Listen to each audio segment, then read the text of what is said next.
I mean, the analogy I usually use when I'm teaching this is that, you know, if you want to try to design the cruise control for a car, and you really have to know what kind of car you're driving, you can't just, you know, go in blind. And so the first thing to really do is kind of get the lay of the land. And then with that, you know, whether it be graphically or, you know, or just, you know, manually getting a look at the process to kind of understand what's going on is really the first thing. If you start futzing around with tuning parameters without even knowing what you're connected to, you're in for a long day.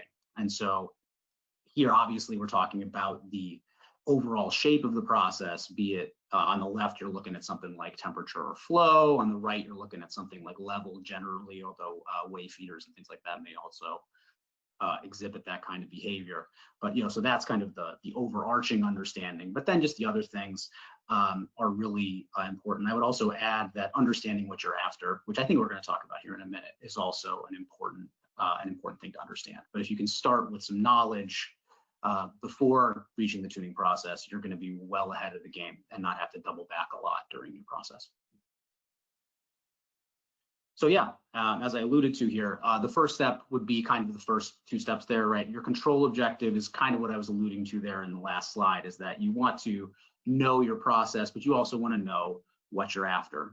You know, a lot of times people will see a PID controller and they want that level to hold super tight to the set point because that line looks great.